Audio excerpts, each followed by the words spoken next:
The girl with the glass voice. In the kingdom of Verdell, nestled between golden hills and bluebell meadows, lived a girl named Lyra. She wasn't a princess. She wasn't anyone famous.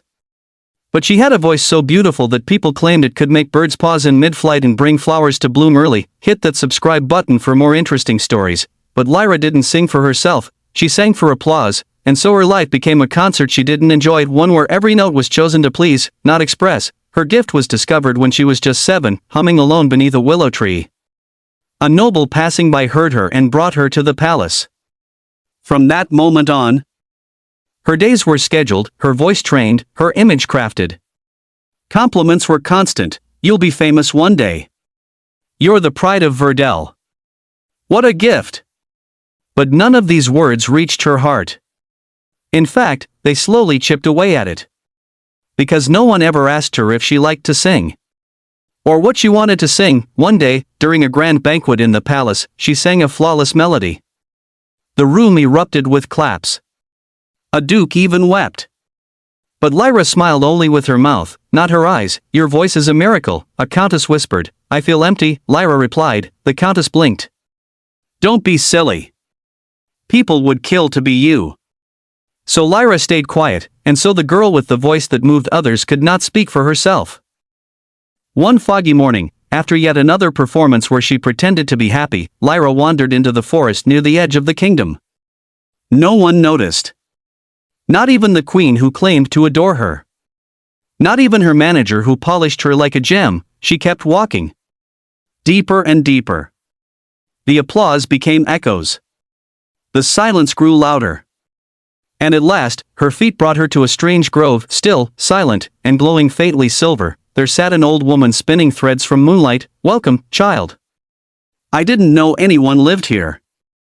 No one does. Except those who are lost. Lyra hesitated. I'm not lost. Then why are you here? Lyra tried to answer and realized she couldn't. No words? Said the woman. Then perhaps you have none that are yours. Lyra broke down and cried. The woman gave her a cup of warm tea. You've been singing for the world. But when did you last sing for yourself? I don't know how, Lyra whispered. The woman nodded. Then perhaps it's time you learn. She stayed in the grove for days. Maybe weeks. Time didn't move there like it did in the kingdom.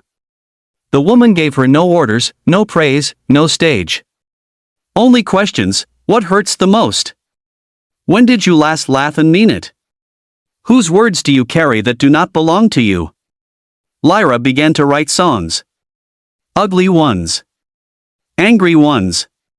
Tender ones.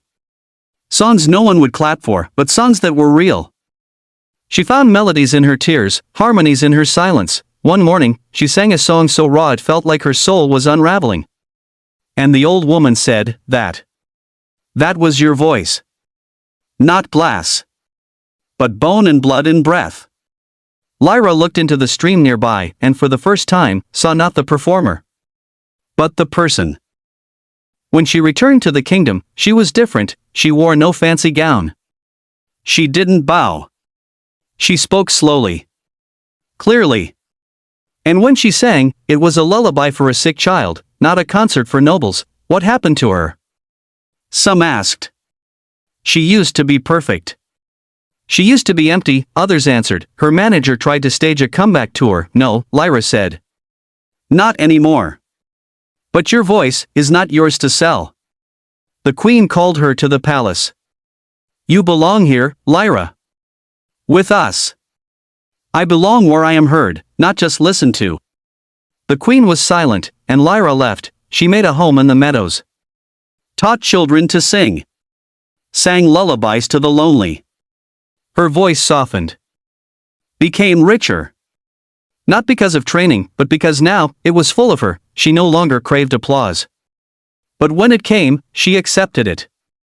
Not as a lifeline, but as a ripple. Moral of the story, if you live only for applause, you will forget the sound of your own voice. True strength is not in being seen, but in seeing yourself first. The world needs your truth, not your performance.